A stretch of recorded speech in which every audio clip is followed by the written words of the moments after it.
Well, good evening, everyone. My name is John Highbush, and I have the honor of being the Executive Director of the Reagan Presidential Foundation.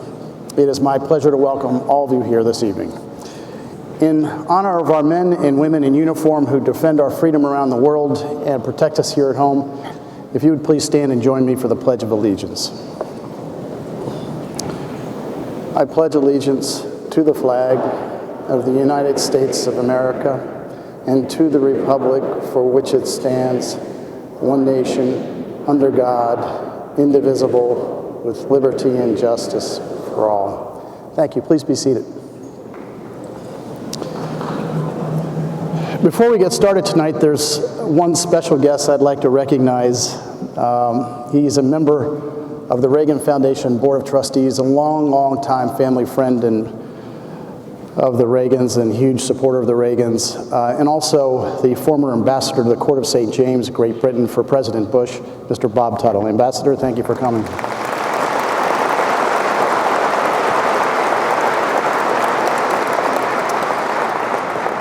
Now, I don't know how many of you in this audience have a bucket list like I do, but I want to make it plain from the start this evening that tonight I am fulfilling a wish that I've had in my bucket for a long time. And I'm sure it's just not one of my wishes that we're talking about here. I know there are a number of you who have had the hope of hearing from our special guest in person for a long while. He is today, as he has been for many years, one of the most influential columnists and television commentators of our time. His name is Charles Krauthammer, and it is a real honor for the Reagan Library to have him here tonight.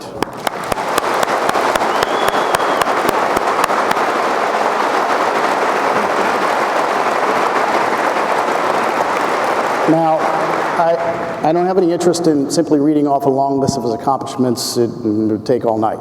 So what I do want to do is just say a couple of things about his remarkable career that are worthy of note as he sits uncomfortably beside me. Now, everyone here, I am sure, has heard of the Pulitzer Prize. It's awarded each year for the highest achievements in journalism. It doesn't come with a great fortune, as Charles can tell you, but for the winners each year, it brings about something even more important, and that is great prestige for their craft. With that prestige, particularly amongst newspaper columnists, often comes circulation and syndication and exposure that can last a lifetime. While Charles had been writing for the New Republic since 1980, it was not until 1985 that he began writing his weekly column for the Washington Post. So the very first year his column was in syndication, he won the Pulitzer Prize for commentary. Now, what are the odds of that? I don't know. Presumably they're about the same as a movie star from Hollywood named Ronald Reagan confounding every political pundit on the planet and becoming one of the best presidents in the United States.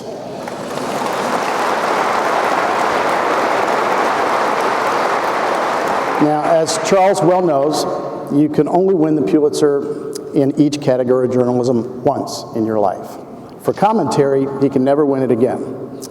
He doesn't have to compete for it. So, in a way, while the pressure to produce world-class commentary is still on him, as it's been every week for the last 25 years, he reached the top a long time ago. Now, second, I want to point out that it is one thing for a columnist or a commentator to inform us or to evoke our emotions. Many have stirred our passions over the years. But it is another thing entirely for them to influence us, especially the decision makers amongst us who have the power to change the course of national policy. It is a very rare breed of commentators that have the ability to think so clearly and argue so cogently on a national stage that they quite literally help shape the course of events. Charles Krauthammer is one of those. He has practiced this craft of influence since the early days of the Reagan presidency. He quite famously coined the phrase that came to be known as the Reagan Doctrine, the strategy of Ronald Reagan to go beyond the containment of communism with an effort to defeat communism on a global scale. And his famous essay from Time magazine in 1985 actually distilled into a few thousand words a strategy, and a supporting rationale for the Reagan Doctrine. This doctrine was not to be found on a shelf in the State Department, but rather was divined from years of careful observation and commentary featured in Charles's own writings.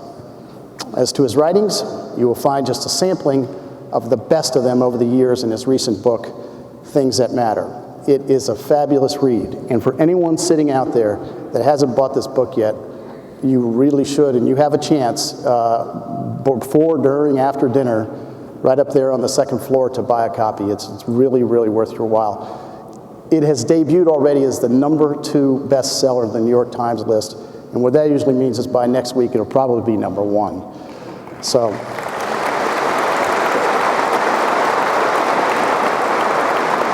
speaking of things that matter, ladies and gentlemen, please join me now in welcoming Mr. Charles Krauthammer. Thank you. Thank you. Thank you very much. Thank you very much. Thank you. Thank you for that very kind introduction. Excuse me, there are nice introductions and there are kind introductions. The nice introduction is where they list all your achievements, they have it transcribed, notarized, and they send your mother a copy. The kind introductions is where they leave stuff out. That was an exceedingly kind introduction for 2 reasons. The first is the Mondale thing. A word I almost dare not say in this hallowed place. That he could even have imagined supplanting Ronald Reagan. But it is true that I was a speechwriter for Walter Mondale, though not in '84, but in 1980. And people ask me, of course, how do you go from Walter Mondale to Fox News? I tell them very simply, I was young once.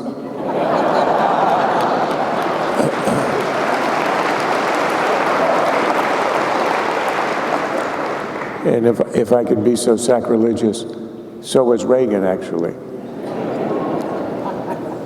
And then I thank you again for leaving out the second item, and that's the psychiatry part. As some of you know, I used to be a psychiatrist. In fact, technically speaking, I'm still licensed. But in reality, I'm a psychiatrist in remission. Doing very well, thank you. I haven't had a relapse in 25 years. And of course, as you can imagine, I'm sometimes asked to compare what I do today as a political analyst in Washington with what I used to do in Boston as a psychiatrist, and I tell people that it really isn't that different in both lines of work. Don't get ahead of me now. It is a crazy place. In both lines of work, I deal every day with people who suffer from paranoia and delusions of grandeur.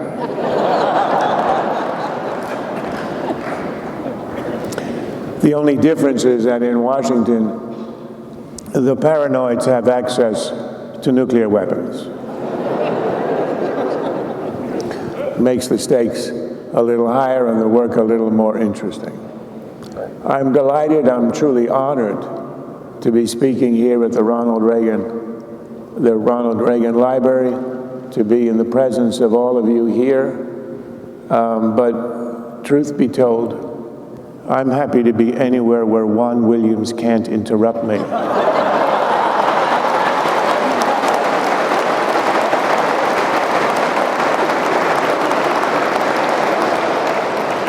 I'll be sure to tell him how you feel.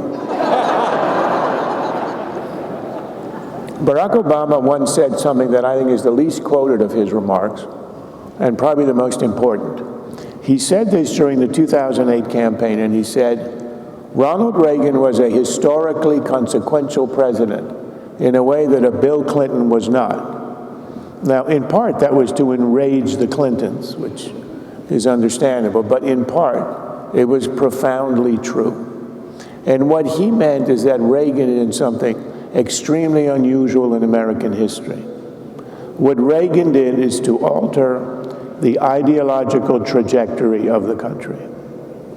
If you look back on it, and this is probably the one thing on which I would agree with Barack Obama, there aren't a lot of others. And I mean what I say, period.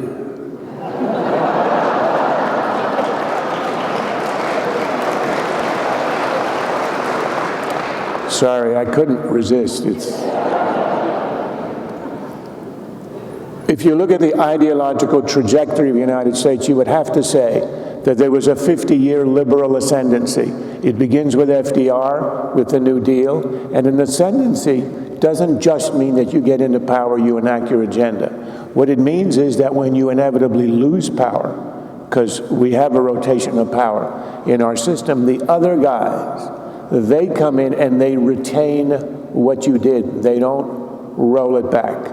So for 20 years, conservatives railed against the New Deal, but then a conservative is elected president, Eisenhower in '53, and even after all the railing, they do not repeal it. Stays in place.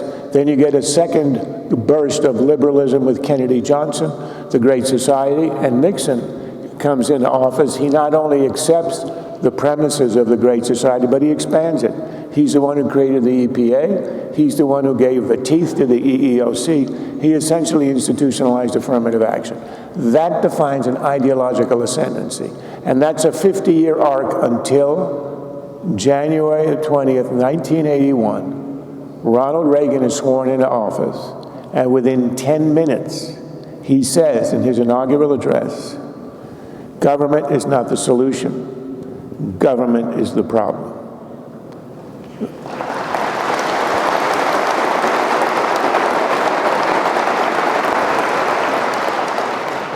I see all of you had your insurance canceled this week. Great crowd, I can't lose in this crowd. Reagan attacks and refutes and rejects the central idea of the 50-year liberal ascendancy. And then he proceeds to have a presidency so successful that he brings the country along, so that when Republicans inevitably lose office and a Clinton comes into office, what happens? Clinton declares in his 1996 State of the Union address, the era of big government is over, and by the end of the year, he signs a bill abolishing welfare. That shows that this conservative ideology that Reagan inaugurated, that had become the zeitgeist, the norm in the country, and it carried over for 30 years. You could say it's the same way that Thatcherism was institutionalized by Tony Blair when he accepted the premises of Thatcherism as a laborite. That's when you know that your ideology is ascendant.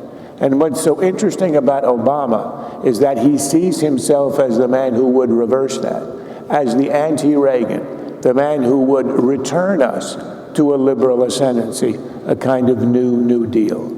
And that, to me, is what's so interesting about our politics today. Obama is not in a struggle against a Boehner or a McConnell or even a Tea Party. Obama is in a struggle with Ronald Reagan. When he talks, he's addressing Reagan. He's saying what Reagan brought in, what Reagan ushered in, which was this idea of a limited government, of a free people, of less regulation, less taxation, of less spending, of a strong America, of America unashamed to declare the values it holds to the whole world. That, he says, is something that he has come to end and to reverse. And that's what makes the politics over the last 5 years so interesting and acute and so important. Because what's going on now is not just a squabble between the parties. It isn't just a squabble of personalities. What it is a struggle between the two central ideas in American politics. The idea of limited government, as championed by Reagan, and the idea of the entitlement state as championed by Barack Obama. And that, to me, is what elevates the debate today above all the pettiness. And it also is what animated the book I wrote. Because the book spans the 30-year of this interval, the 30-year conservative ascendancy.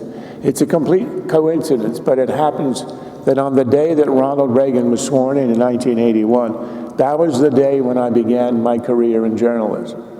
And that the day from which this collection of essays emerges. And what I try to do in the essays and the columns is to trace the arc of this ascendancy and then to bring us to the point in 2008, 2009, where it is challenged in a way that hadn't been challenged before at its root. And it's a struggle between this kind of Reaganite idea and what Obama represents. Now, some people say Obama is a liberal.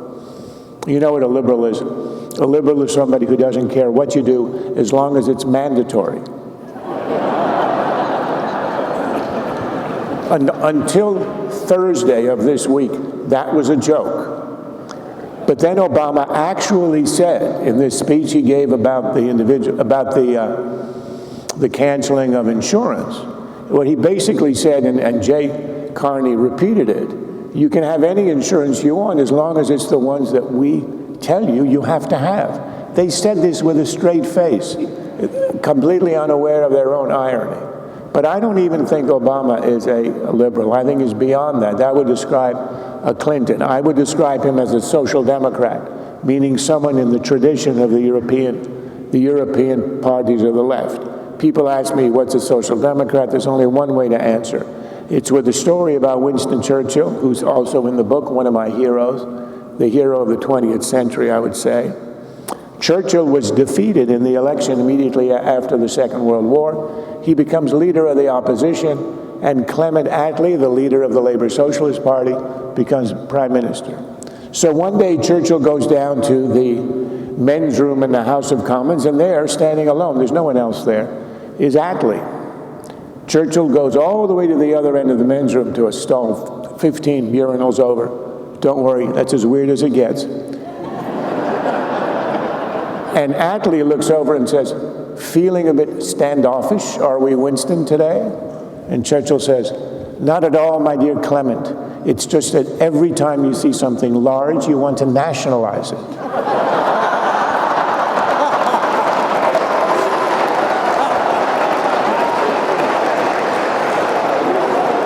Yeah, I like that one too, actually, quite a lot. Yeah. You know, I'm not even sure it's true. It could be apocryphal, but I don't care. As we say in the column writing business, that story is too good to check.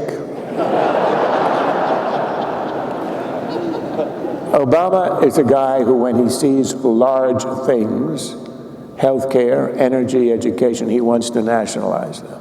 And that is what distinguishes him, what distinguishes his presidency. And in the book, I try to talk about all of these issues from the two perspectives. I mean, I try to look at everything from affirmative action to the place of religion in the public square and try to analyze it in this way. But most of all, I try to look at the fundamental issue, which is the issue of our time, the issue of the welfare state in crisis, where we are $17 trillion in debt, and we have to decide if we're going to proceed where Europe is going, meaning over the cliff, or if we are going to restrain ourselves, reform the welfare state before it becomes utterly insolvent. And ultimately what that question is, and this is the one that animates just about all the essays on politics in the book, ultimately what that question is, it's about the scope, the reach, the power of government. And to put it in a more grand way, and this is the way Reagan understood the issue, it is about the nature of the American experiment, and it is ultimately about the relationship between citizen and state. And the conservative idea that Reagan championed, that he reintroduced into our discourse, that he made the dominant idea for 30 years up until the rise of Obama, which was that in the United States, in our tradition, it's the individual, and it is also all the elements of civil society, church and community and family, and all the clubs and associations that Tocqueville talked about as the strength and the power of American democracy and the autonomy of the individual in his associations up and against the state. It was the fight against the dominance of the Leviathan state that was at the heart of his ideology. And that's what's at the heart of all of the arguments in the book, because that is what is the most important. and the resistance that we saw in the last few years, the rise of the Tea Party. I write about that in the context of a return to a kind of constitutionalism, and that there's a difference, even though, I mean, Europe is a decent place, but it is not the United States. The social democracies of Europe are okay, but they have a different way to look at the world. Their primary value is equality. Ours is liberty. And I think the insight that conservatism has is that in the end, with liberty, with the energy it unleashes, with the productivity it gives, with the freedom it gives and the flourishing it gives, ultimately it provides the economic surplus that can help the poor and the needy. And it's not by leveling and transferring wealth from one class to another that you achieve anything. There's a reason that in New York Harbor we have a Statue of Liberty and not a Statue of Equality.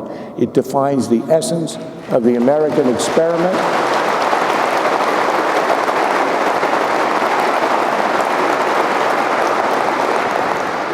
It defines the essence of the American experiment, and it defines the distinctiveness of what we have in this country. Now, I write about this in the book because I had an evolution from Mondale to Fox News. I was young once. I'm cured of that right now. And I talk about how the transition happened. And there's an autobiographical introduction. I don't generally like to use the word I in my columns, but every once in a while, when you change your views, you're allowed to do that. And I don't think anybody ever ought to be criticized solely because he moved left to right or right to left. But I do think that if you're in public life and you do change, you have an obligation to explain the reasons. And that's why I wrote the introduction to the book, where I try to explain how I went from a traditional liberal Democrat, a Great Society liberal, to a conservative over time. It wasn't that I woke up in the morning and I had an epiphany. It is that, particularly on domestic issues, I'm open to empirical evidence. As a physician, if I would give people treatment that was killing my patients, I would stop the treatment. And in the early 1980s, the evidence began to come in, the empirical evidence, about the actual results of the Great Society and the war on poverty. And for all of the good intentions, it was found not only to be not working, but it was undermining and destroying the very communities that it was trying to help. And that because it did not understand the central conservative idea that when you impose the Leviathan state on the individual, and then you dissolve and take away all those wonderful intermediate institutions, the family and the church and community that used to nurture the individual, you have left the citizen naked before the state. The extreme of that, of course, is the totalitarian societies, where they actively try to destroy all those institutions so that the citizen is naked and alone and cannot resist the power of the state. Liberalism isn't deliberately intending to do that, but it does not understand how when the state acts as the nanny, the state acts as the provider, when the state acts as the husband, then it destroys and undermines all the incentives to independence and a free and flourishing life. And that was the insight that I learned over years as I saw the evidence coming in. But the other part of that was Reagan in the world. And that was what most impressed me. And in the 1980s, I was working as an editor and writer for a liberal magazine called The New Republic. And all these ideas Reagan began to introduce, which were being not only resisted but opposed fiercely by the Democrats and by American liberalism in general. And they came up one at a time, and I kept shaking my head, not being able to understand the folly of the left on this. I had been, when I was in the Democratic Party, a kind of Scoop Jackson Democrat. You may not remember Scoop. There used to be, believe it or not, a conservative element in the Democratic Party. It was called the Coalition for a Democratic Majority. And I write about it in introduction where I try to explain this shift. And it had people in it like Patrick Moynihan, like Scoop Jackson, like Hubert Humphrey, who were liberal on domestic issues, but really tough and disillusioned, without any illusions about the Soviet Union, and believers in American exceptionalism. Well, that contingent sort of died out over the years. But at the time, there was a strong element of it. And in fact, Scoop Jackson was my hero when I was in my 20s, when he ran for the Democratic nomination in 1976 in Massachusetts, where I was practicing medicine at the Massachusetts General Hospital. I handed out leaflets for Scoop, and well, he won the primary. I handed out a lot of leaflets. But unfortunately, he lost the nomination, and the reason was that despite how wonderful a man he was exceedingly dull. And it was actually said of Scoop Jackson, whom I loved, that if he ever gave a fireside chat, the fire would go out. So that wing of the party, the Jackson Democrats, disappeared, and I left with them. So on foreign policy, the Democratic Party left me. It gave up the Truman, Kennedy, anti-communist tradition that Reagan, of course, revived. But on domestic policy, I left them because I realized that the policies of American liberalism, again, however well-intended, were having the contrary effect. So that move I try to talk about in the introductory essay.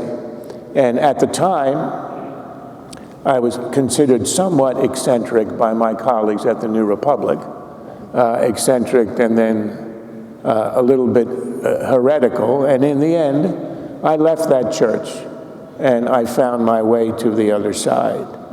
Now, that is the bulk of the book, or about half the book, I should say.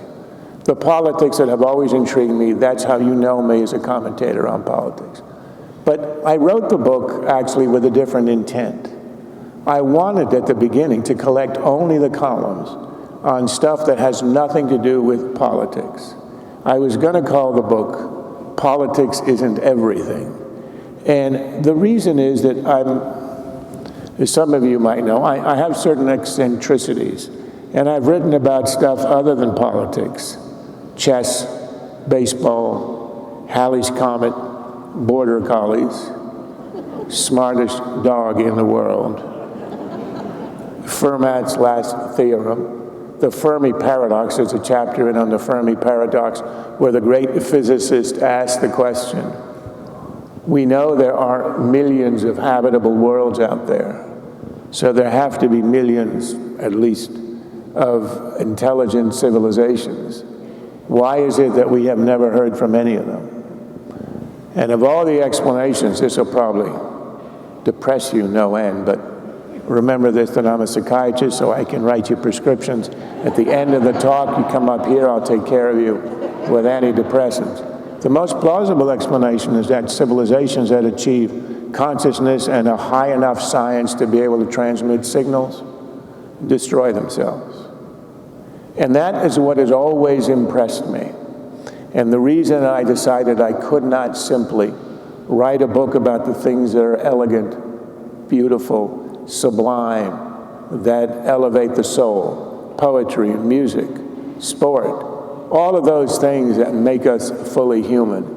In the end, they depend on politics. And as is what I write in the book, that I couldn't just do politics. For the same reason I left the practice of medicine for journalism. While science, medicine, art, poetry, architecture, chess, space, sports, number theory, and all things hard and beautiful promise purity, elegance, and sometimes even transcendence, they are fundamentally subordinate. In the end, they all must bow to the sovereignty of politics. And I try to explain why that is, because politics, the crooked timber of our communal lives, dominates everything, because in the end, everything high and low lives or dies by politics. You can have the most advanced and efflorescent of cultures. Get your politics wrong, however, and everything stands to be swept away. And this is not ancient history. This is Germany, 1933. This is China, during the Cultural Revolution, when the fanatics in 5 years tried to eradicate 5,000 years of Chinese culture. And you don't even have to go to the history. Just today, look across the Pacific, and you see North Korea, a country where they got the politics insanely wrong, ruled by a mad Stalinism that has reduced the people to slavery and reduced the entire country to a state of destitution and desolation, spiritual and material. That's why in the end you have to get the politics right. And that's why in the end I felt, even though I felt the virtue, the benignity, and the nobility of being a physician, I always felt that the politics out there would in the end decide everything, particularly in this age of religious fanaticisms, of ideologies that will crush and kill tens of millions of people. And then, of course, with the technology that for the first time in the history of the human species gives us the power to destroy ourselves. So that's where there's this tension in the book between the politics and then the things elegant and beautiful that I like to write about, that to me are the things that really matter, the things that occupy my mind and engage my soul. They may really matter in that sense, and they are the most elegant efflorescences of human flourishing. But in the end, you've got to get it right. You have to have the right politics. You have to understand human nature and the structures of society. You have to be disillusioned, or if not disillusioned, you have to be clear-minded the way a Reagan was and the way the founders were. They did not establish a republic on the premise that we are all angels or the goodness of our souls will express itself. You build a society on that and you end up with ruin. What they understood is the flawed nature of humanity. He understood the fallen nature of men. They didn't expect anything. And they constructed a system absolutely brilliantly to harness the failures and the selfishness and the self-interest and all that, to set the factions against each other, as Madison would have said, so that they check each other without you having to hope that people are going to be ultimately angelic and noble. And they have constructed a society, they have constructed a polity, they have constructed an American experiment, which is the most successful republic in the history of humankind. And that's what we have to preserve. That's why Reagan left what he did to run for president, although he didn't really need it. He'd achieved so much in his life, to preserve exactly those ideas and values. That's what moved me in my own small way 30 years ago to leave the profession of medicine, to become a writer, to be involved in political life. Tom Stoppard, the great playwright, once wrote about his own profession. One of his characters says this in the play The Real Thing. And he said, you know, you spend your whole life putting words together, and every once in a while you get them in just the right order so that you end up giving the world a nudge. And that's what I live for, is to put the words in just the right order. I try to do it in this book. I've tried to do it in my life, and I feel that in following the example of Ronald Reagan and others who've left a life of noble practice, of accomplishment and achievement, if I could have just given a small nudge to the world along the way, I will have achieved a lot. Thank you very much.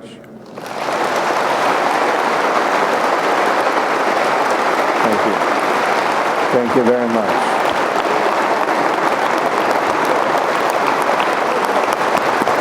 Thank you.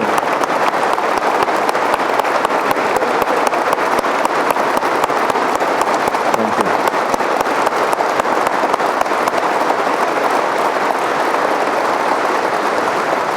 Thank you.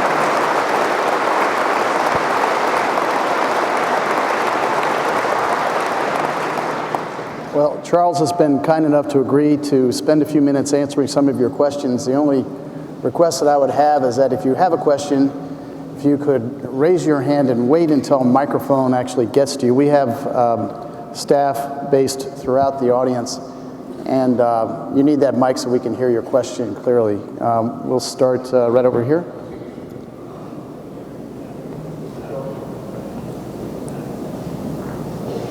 Hello. Yes. Mr. Krauthammer, thank you very much.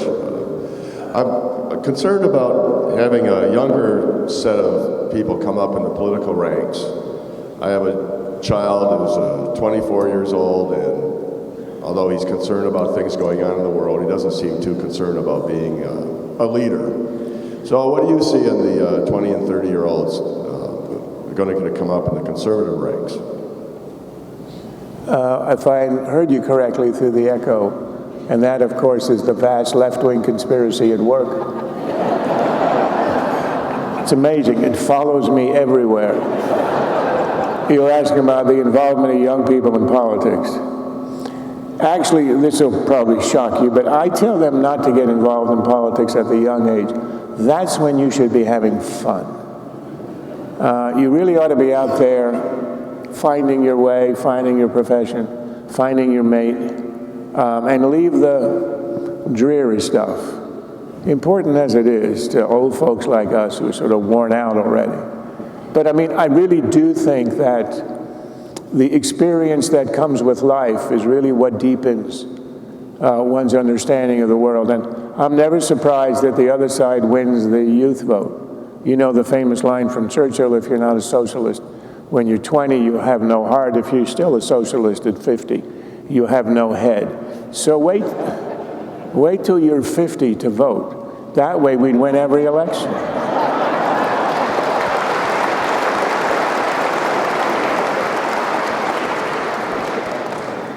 Yes, right over here. Charles, mazel tov on your book. Thank you. Question to help nudge things forward. You were a doctor, Mass General trained. I'm trying to understand the psychodynamics. What's the pathology with the Republican Party? They know that Obama is doing things against the Constitution. On television, you say he does things lawlessly with changing Obamacare, a little change here, a little change there, which is not his role. He can't do that. And the Republicans say nothing. The second question is with the press. The press have to know at a certain point they're going to get on Obamacare's program and they're going to be serfs like everyone else. What can we do to nudge the Republican Party so that they fulfill their role to defend the Constitution? And what can we do to nudge the press to wake up? That's a good question. Nudging the press to wake up. I think flying without an airplane would be easier than that. It's not going to happen. Don't dream about it. We have lived with a press bias through 50 years, 60 years. It used to be worse. Reagan was able to triumph over it. You have to accept it like the air you breathe and to know that because our ideas are so much stronger, in the end, we will prevail nonetheless. So I wouldn't worry about it. It's out there, and that's the way it is. And now we have a lot more than Reagan had. When he was running, there was a monopoly of the news by the liberal TV stations. There were very few. There were very few major papers. They were all liberal. Today, you've got centers of opposition. You have talk radio. You got Fox News. You got the Wall Street Journal editorial page. Well, admittedly, it's only one page, but what can you do? And we win anyway, so I wouldn't worry very much about that. And about uniting the Republican Party, I think this so-called internecine war, the Civil War, is vastly overblown, especially by the same liberal media who love a great story of conservatives attacking each other. In the end, the mainstream conservatives and the Tea Party share the same objectives. The argument that we've had over the last 6 weeks has been entirely about tactics, and those are easily resolved over time. The real issue is where do we stand on the fundamental issues of the Constitution, of small government, of respecting the system, and of American exceptionalism is shared across the spectrum, and I think that the Tea Party in the end will be seen historically as having lent energy, enthusiasm into a party that needed it, and I think it'll be seen as extremely helpful.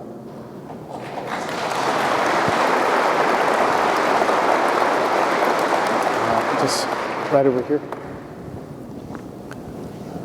You mentioned a little bit earlier to me about the possibly writing another book on the aspect of the financial crisis, whether it's the banks, our community organizers, that if the people do not understand where the blame really resides, who brought this debacle on, that it was not the banks, and where it came from, the Justice Department, we're never going to win.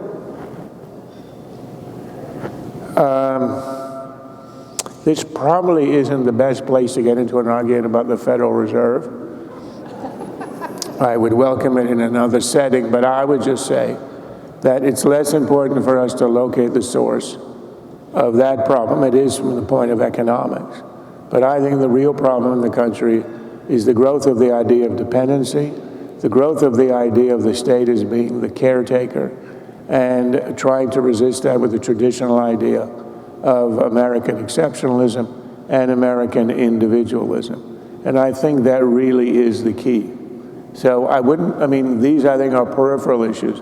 But as I tried to argue in my talk, and as I do in the book, the overriding issue, if you look at every issue that has engaged us in Congress and in the elections over the last 5 years, you look at the stimulus, you look at Obamacare, you look at cap and trade, you look at Obama's attempt to universalize preschool education, you look at all the attempts, this is all in one direction, and these are all subsidiaries of a single issue. And that, as I repeat, is the size, the scope, and the reach of government. To what point are we going to let ourselves be ruled by government rather than we ruling over the government that we create? And that, I think, is what we have to keep our eye on. And I do think that in the end we win on this. Just the very fact, you can have all the arguments you want about Obamacare, and they were all theoretical until now. Now we see it in action. These are empirical facts. Obama can give the speech he gave 2 weeks ago, remember at the beginning of the debacle with the website, so he gives up and he gives a pep talk. It was that Jinsu knife speech. Remember the one where he said, this is a great thing, I'm selling you this. He gave the 800 number, said, I'll give you an extra Jinsu knife and you'll get as a bonus half a month of health insurance. Then he gave the 800 number. Now, if you call the number, it turned out that you got somebody who had to enter the information in the website that wasn't working in the first place. So does he think that the people who dialed it are not going to notice what has just happened? This is a kind of imagining that rhetoric will champion reality. If you believe, as I do, that smaller government not only leads us to solvency and to personal independence, but actually promotes all the wonderful and beautiful things, the ones that are the flourishing of human. If you believe, as I do, that, as is the fundamental belief of conservatism, you have to believe that in the end, these schemes to expand and to regulate, to diminish the individual through the entitlement state, are going to have the effects that we say, and we can see it unfolding in front of our eyes with Obamacare. And that's why I think I have a fundamental sense of optimism about our side. It's not just that I don't want to write the antidepressant prescriptions at the end of this talk. It's that I actually believe it. And it's a lot easier to do it rhetorically than pharmacologically. But if you do hold on to that, then you worry less about the media. You worry less about the fact that we lose an election here and there about personalities. But you have to fundamentally believe, if you believe in the idea, you have to believe that in the end it will prevail. And I do.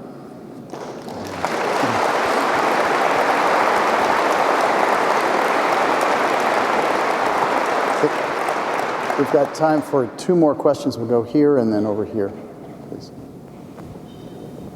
Yes, thank you, Mr. Krauthammer, for making time to come out to talk to us today in person. Like you, I'm very much aware that we do need to be better able to nudge our country into the correct direction, away from entitlements and away from dependency towards more liberty. And yet, as much as I'm passionate about that, I see that the left seems to be better at framing their messaging, at vocabulary, at playing on emotions than we are. I would say that they are the emotional party and we are the intellectual party. And yet for my entire life, I've seen that ultimately it's the emotions that carry the day, not the intellect. How can you advise us to become more active so we can be more able, as you are, to nudge the world more towards liberty and away from dependency? I think it's very simple. Read my book.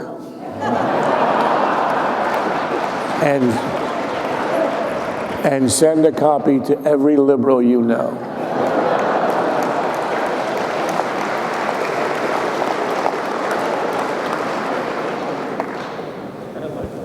Over here, I'm sorry, we're running out of time, but Yes, I'll elaborate it later if you like. our last question over here. Dr. Krauthammer, thank you so much for being here tonight. I'm a graduate student at Pepperdine University up the road a bit.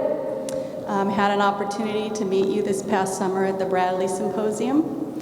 My question for you, from your perch there in Washington, can you tell us, will we ever get answers about Benghazi? We ever? I'm sorry, I missed the end of that. Will we, from your perch there in Washington, can you tell us, will we ever get clear answers about Benghazi? Oh, Benghazi. Benghazi. Yes, I think we will. I think it'll start next week when there are going to be hearings when we are going to begin to hear from the folks who were at the scene and then who were evacuated to Germany within a day, have all testified in secret, and the transcripts are there. We just have to have congressional oversight, and some of them will be subpoenaed to appear in Congress. So I think we are going to learn that. But if I could just answer one question that was asked of me in the receiving line by one of the very kind people that I was lucky enough to encounter. She asked me if I would consider running for the presidency, and I was very flattered by that. But no. So I simply want to declare in this very hallowed hall, because this is where I would declare it, wouldn't I? That if nominated, I will not run. But if elected, I will serve.